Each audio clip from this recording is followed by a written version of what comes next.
إن أعجبك الفيديو لا تنسى الإعجاب والاشتراك في القناة. مدافع نابولي الدولي الجزائري فوزي غلام في سوق الانتقالات الصيفية. وحسب موندو فإن الفريق الملكي يريد تدعيم الجهة اليسرى في ظل تراجع أداء البرتغالي فابيو كوينتراو منذ عودته إلى سانتياغو برنابيو.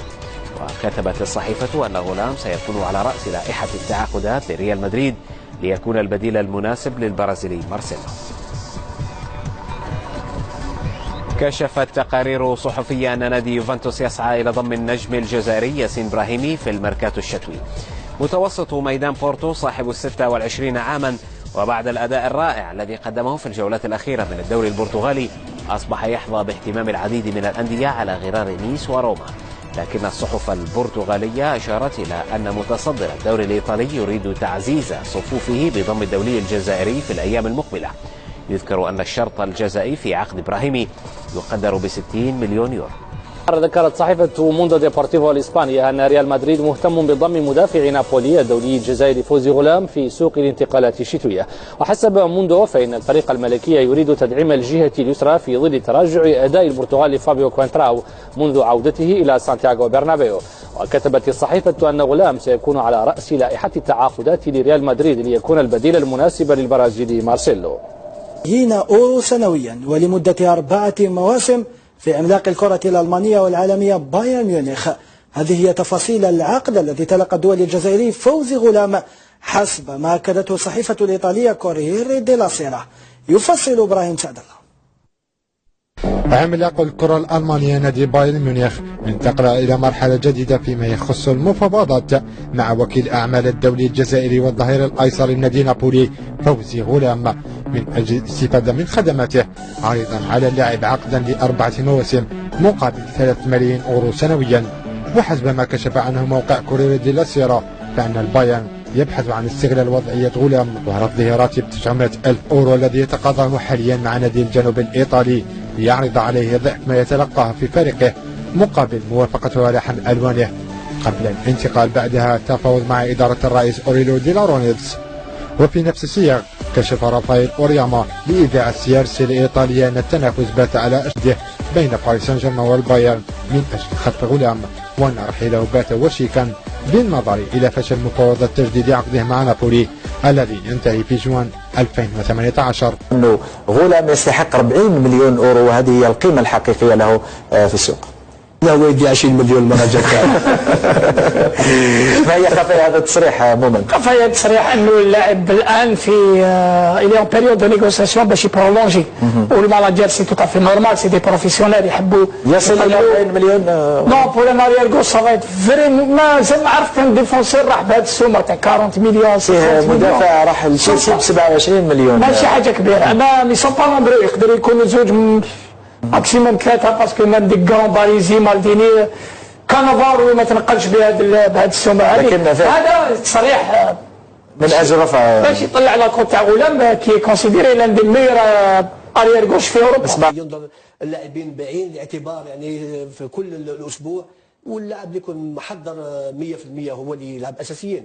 حتى لو براهيمي يعني دائما نقول ودائما نتكلم مع الصحافه وحتى ايضا نصحت حتى المدرب بورتو ان براهيمي لاعب كبير وقادر يقدم الاضافه لفريق اف سي بورتو، واعتقد الفوز الكبير امام ليستر يخلي المدرب يفكر اكثر واكثر. مالديني كانافارو ما تنقلش بهذه السومه هذه. هذا تصريح من اجل رفع باش يطلع لا كوت تاع غلام كي كونسيديري لان دي ميور اريير غوش في اوروبا. دائما تتحدث بانه غلام لاعب مظلوم اعلاميا لانه يؤدي في كل مباراه ما عليه ويحافظ على نفس المستوى طيله السنه. الحمد لله. أو تفق معك ديناصور. الحمد لله نلعب فوتبال خاطرش شو ما لعبش فوتبال بتاتر ما يشاطرنيش، ولكن قلت كلمه مليحه يضحك مصطفى عجباتو هذه. ولكن قلت كلمه مليحه ما ني با ميدياتيزي سي فري كيف ايغال لوي ميم في نابل شامبيونا ديفيسيل اون ايطالي يجي ليكيب ناسيونال توجور نهار ما تكونش ليكيب ناسيونال مليحه هو توجور فوق، تكون مليحه الفوق نهضروا عليه شويه غلام فوزي. لانه ربما مدافع. لا حقيقه اتعجب في بعض الاحيان من العديد من وسائل الاعلام عندما ترى في غلام يلعب في الدوري الإيطالي في مباريات كبيرة أمام اليوفي، أمام روما، في رابطة أبطال أوروبا مثل المباراة السابقة أمام بنفيكا، مباريات من العيار الثقيل وخاصة من الناحية التكتيكية. محمد، نحن في الجزائر اللاعبون الجزائريون ناقصين، نهضروا صراحة ناقصين من الناحية التكتيكية، التكتيك الحقيقي.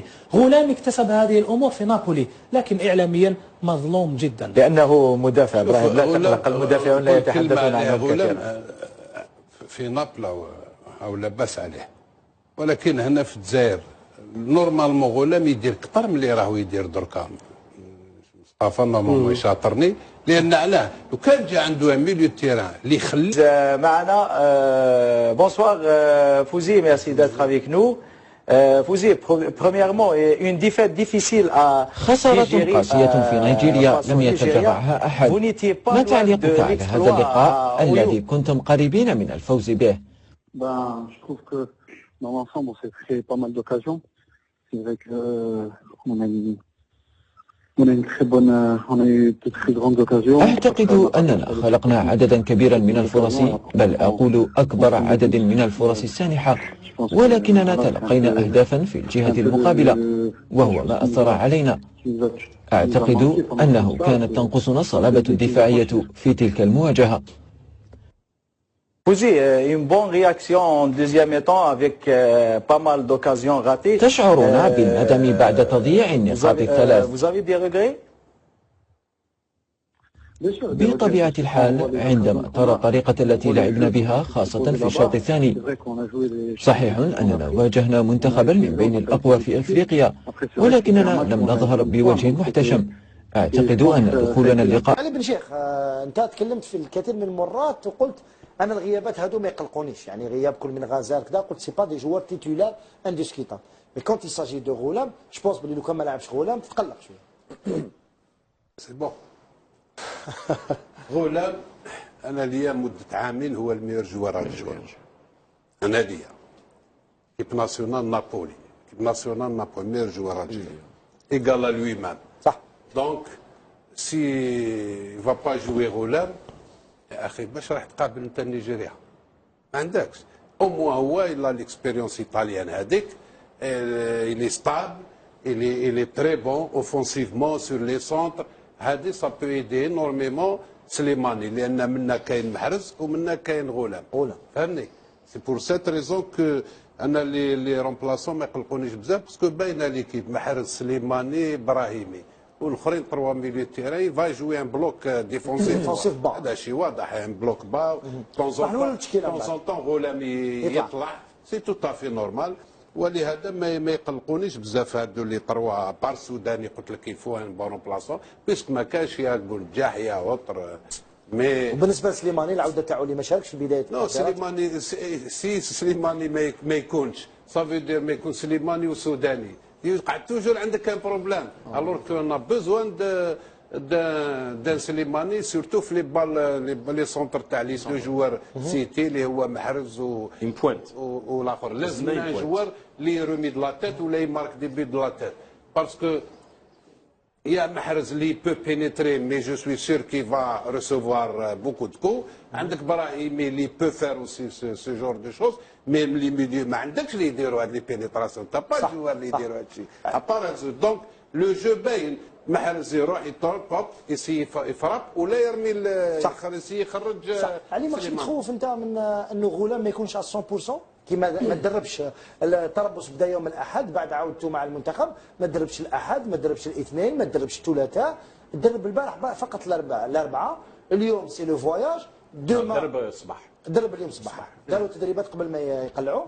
اليوم سي اون سيونس ديكراساج فقط، غدا يونطرينيو في الستاد برينسيبال وين تلعب المباراه يوم السبت.